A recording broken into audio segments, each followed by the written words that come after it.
Children, today I'll be taking up a poem on killing a tree. Class 9th. The poem is penned by environmentalist GIEVE Patel. Environmentalist is a person who works for the preservation of environment.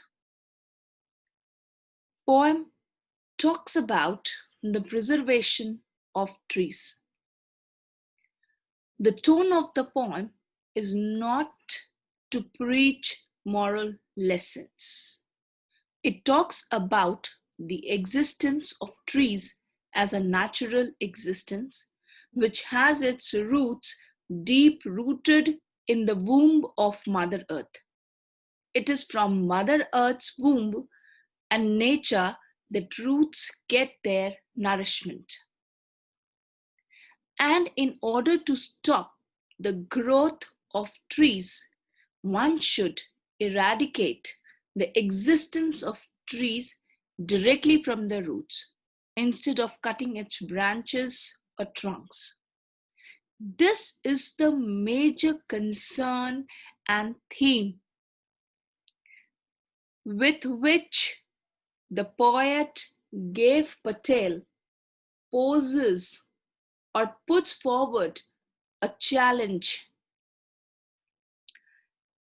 in front of the whole human existence, that it is not an easy work or task to remove the existence of trees. And if human beings want to remove the existence of trees, they have to remove it from its roots.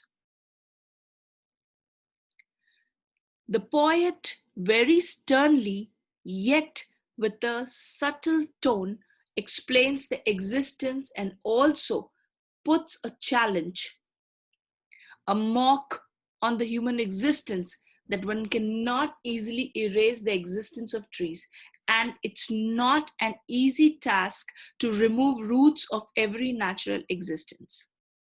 GIEVE Patel very clearly in this poem talks about the pain, the suffering that the tree has to face due to human attacks on it. GIEVE Patel also clearly reminds the human existence that trees can bear all pains and sufferings,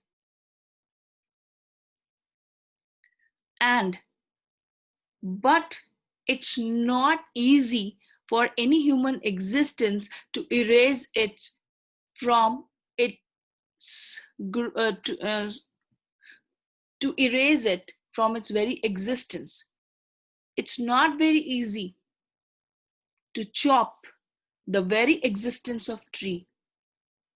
It is only uprootedness, total extinction from its base, from the womb of its mother, that is earth, can only lead to the removal of trees. This was a little bit of talk on the thematic concern that the poem on killing a tree talks about. Any creation is incomplete without talking about its creator. The existence of poem is only when a poet is talked about, or when we talk about the existence of poet. So we can say that a piece of work or a piece of poem or any literary work finds its existence only when there is presence of its creator. So keeping in mind, now before getting into the poem and dealing with each and every stanza of the poem on killing a tree, let's have a small talk on its creator, or better to say, on the poem. Let's have a little bit of information about GIEVE Patel, who has written this poem on killing a tree. GIEVE Patel, he was born on August 18, 1940. He is an Indian poet, playwright, painter, and a practicing physician. He belongs to a group of writers associated by Green Movement. His works include How Do You Withstand? Body, Mirrored Mirroring. He wrote plays such as Titled Princess, Savaska, Mr. Behram. So these are the literary works written by GIEVE Patel. Now let's move on to the poem on killing a tree. First stanza. It takes much time to kill a tree. Not a simple jab of the knife will do it. It has grown slowly, consuming the earth, rising out of it, feeding upon its crust, absorbing years of sunlight, air, water, and out of its leprous hide, sprouting leaves. Here, the poet is talking about the very existence of tree, its strength, which makes it an impossible or a very difficult task for a human existence to remove trees from its roots. It takes much time to kill a tree, saying that it's not an easy task to kill a tree, not a simple jab of knife. You cannot kill a tree by just a simple rough stroke of a knife. It has grown slowly, consuming the earth, rising out of it. Because why is it not easy to kill a tree with a simple jab of knife, with a single stroke of knife? Because it has its roots deep inside the womb of Mother Earth. And he has been feeding, he has been getting nourishment from that very womb of Mother Earth. So the poet is saying that it has consumed all the nourishment from the earth, and now, before taking its shape and structure, feeding upon its crust, it's through the plant. When it is planted, when it is planted, it is planted within those sands, those mud areas, on the very surface of the earth. And it is by the nourishments which they get from Mother Earth, from the nature, they start growing themselves, absorbing years of sunlight. And they have absorbed sunlight through ages, air, water, out of its leprous hide, sprouting leaves. So it's saying that it has got all its nourishment from the nature itself, being embedded in the roots or in the womb of Mother Earth. They have received their nourishment from nature, from sunlight.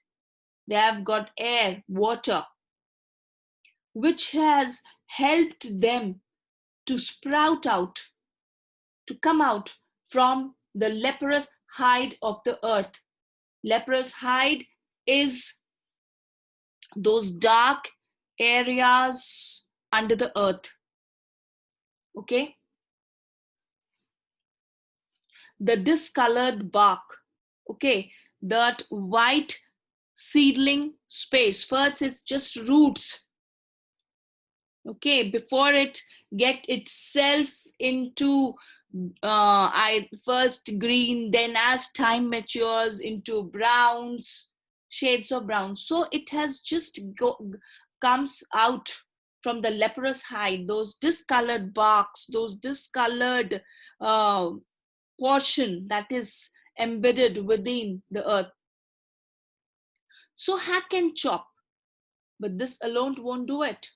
So he says that you hack it, you chop it, but these two procedures won't help in eradication of the total existence of trees. Not so much pain will do it. The pain that is caused by those chopping, it's very small for the plants. The bleeding bark will heal. The trunk, the stems, which has been cut, will heal very soon. Those bleedings, the imaginative description, how blood is being oozing out, coming out when the branch is being when the branch is cut down, and from close to the ground will rise curled green twigs. He says that no matter you cut its branches, no matter you cut its trunk, no matter you cut its stem, but you will find its existence, the regrowth of the plant again from those closed ground areas. Very soon you will find again that a new life, a green life has sprouted out from its mother womb, from the womb of Mother Earth. Very soon it will come out with small leaves, with its curving twigs and miniature small boughs, which, if unchecked, will expand again to former size. And the poet says that if you don't keep a check on the growth of the tree, it will again resume its previous position and previous size. In the very third stanza, the poet says, no, a negative connotation. The root is to be pulled out. No, it's not easy to remove the existence of trees just by cutting its branches, just by cutting its trunk. For that, you have to remove the presence of tree from the earth, out of the anchoring earth. Why the earth is being called anchoring here? It's being called anchoring because it has held the seeds deep inside its womb. It has given support. Okay, it is to be roped, tied, and pulled out. And how you will remove that very presence of trees from its roots? He's also giving the way how you can uproot a tree. He's saying that you tie it with a rope and pull it out, snap it out. And the moment the root is out, the very existence of tree will die or pulled out entirely. Rope it and pull out entirely, out from the earth cave. Earth cave is the womb, the dark space in which the seed, in which the roots of the tree is safe,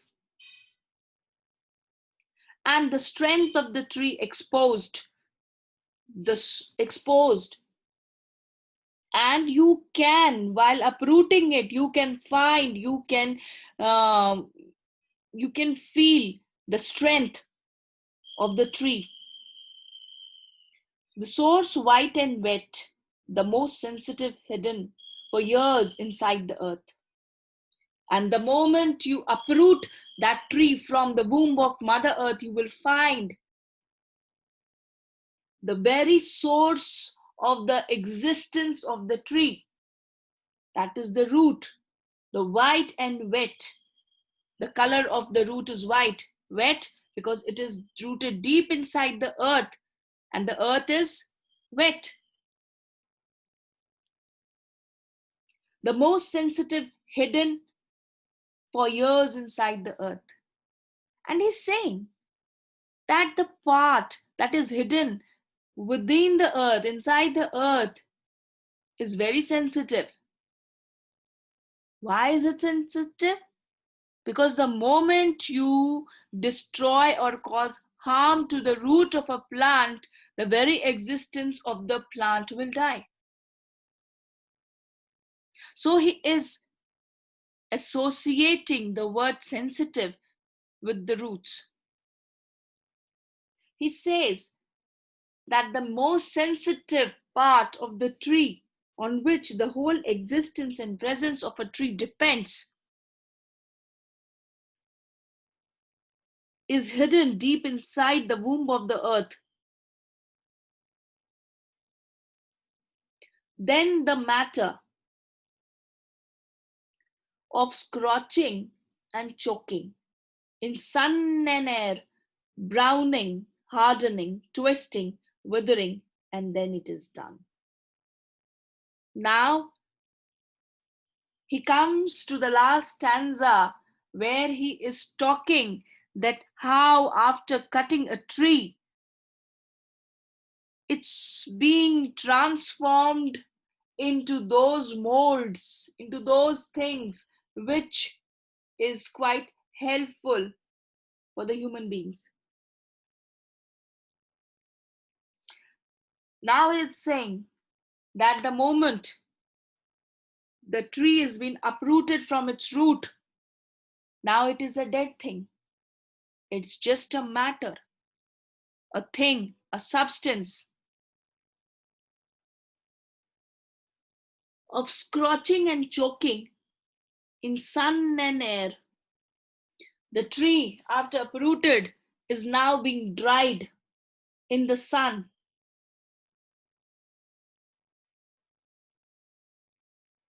Okay. And after drying it, it has become brown, hardened, and twisting, withering, and then it is done. You twist it, you mold it into things which is important for human existence. And the moment you turn it, twist it, skrill it, mold it into different things suited best to human existence, the very presence of tree dies.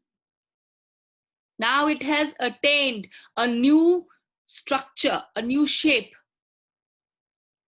And this new shape, this new structure is not going to do any good to the whole human existence. It is only going to cause chaos, a disbalance in the natural world, in the nature's world, by eradicating or by uprooting the whole existence of a tree. So one thing that comes into mind after dealing with the poem is that GIEVE Patel very clearly speaks about the importance of tree. Though his tone is not preaching, though he's not preaching a moral lesson that yes, one should not cut trees, one should plant more trees. If you won't plant trees, there will be ecological disbalance, there will be a situation of global warming. He's not preaching, he's not giving any moral lesson.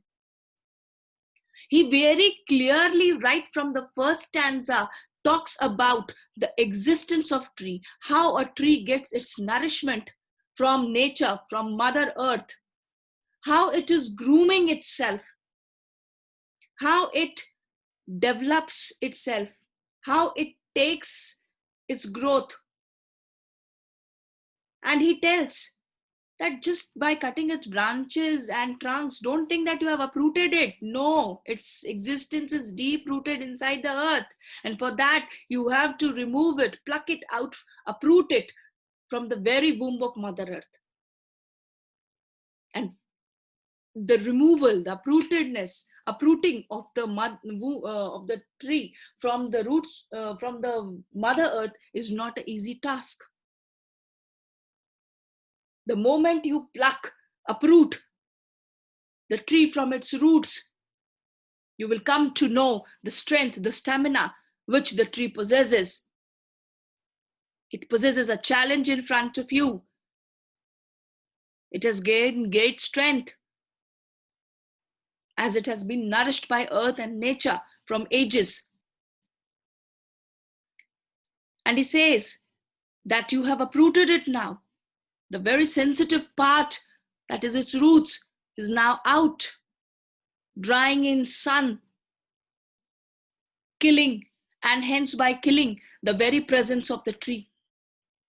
And now after uprooting it, you can transform it in any way you want, which suits human existence.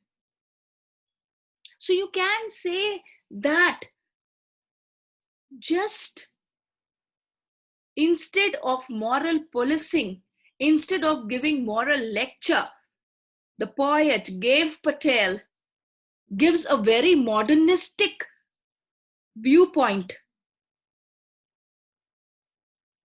on a very burning concept, on a very burning issue of cutting trees. He is not in a single stanza we find that he is reducing the existence, the strength, the stamina, the power of trees. No doubt he is posing challenge. No doubt he is questioning. No doubt somewhere he is commenting on the human existence, who is very much, one is doing all sort of things to remove the existence of trees. So through this poem, the poet wants to give the message that the existence of trees is an important thing in this world. He's not delivering any moralistic idea. He empowers the whole existence and presence of tree. With this, I come to the end of explanation part of the poem on killing a tree.